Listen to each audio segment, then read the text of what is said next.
అందరికీ నమస్కారం.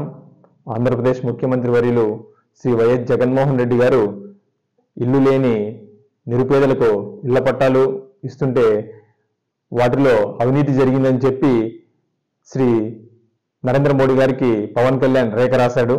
ఆ లేఖలో ఎలాంటి వాస్తవాలు లేదని ప్రజలందరికీ తెలుసు.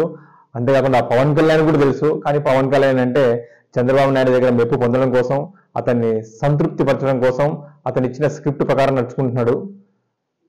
మేము కూడా ఈరోజు అడుగుతున్నాం పవన్ కళ్యాణ్ అమరావతిలో చంద్రబాబు నాయుడు 5 లక్షల కోట్ల అవినీతి చేశాడు. దాని గురించి నరేంద్ర మోడీ గారికి లేఖ రాసే దమ్ముందని కూడా మేము ఈరోజు నేను ప్రశ్నిస్తున్నాం. వీటికి సంబంధించి నేను గత వారం కిందట వీళ్ళు అవినీతి చేసిన ఈ కార్యక్రమాన్ని నేను రాష్ట్ర వ్యాప్తంగా తీసుకెళ్లాలని నేను నిశ్చయించుకున్నాను. అందులో భాగంగా అనంతపూర్ అర్బన్ లో ఫ్లెక్సీ ఏర్పాటు చేశాను. ఫ్లెక్సీ ఇది చాలా ప్రజాదరణ కూడా పొందింది. చాలా మంది ఆలోచించారు. ఇది రాష్ట్ర వ్యాప్తంగా కూడా ప్రజాదరణ పొందింది. ఈ పవన్ కళ్యాణ్ మరియు చంద్రబాబు నాయుడు అమరావతిలో చేసిన 5 లక్షల కోట్ల దోపిడీ గురించి ప్రజలందరూ ఆలోచించే విధంగా ఆ ఫ్లెక్సీ ప్రదర్శన ఉంది. దీని గురించి పవన్ కళ్యాణ్ నాకు వచ్చిన సమాచారం ప్రకారం ఏంటంటే పవన్ కళ్యాణ్ స్వయంగా వాళ్ళ పార్టీ శ్రేణులకు చెప్పి ఆ ఫ్లెక్సీకి సంబంధించి పెట్టిన సందీప్ మీద కేసు పెట్టండి కూడా వాళ్ళని పంపించడం జరిగింది. నాకు స్థానిక సర్కిల్ ఇన్స్పెక్టర్ గారు కాల్ చేసి రమ్మడం జరిగింది. నేను మా అమ్మగారు వెళ్ళాము.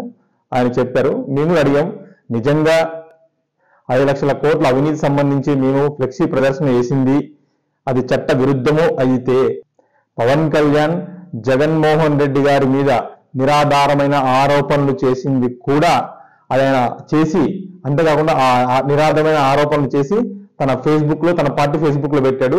ఇది కూడా చట్ట విరుద్ధమే అని చెప్పి మేము అడగడం జరిగింది. ఆయన కూడా సానుకూలంగా స్పందించారు.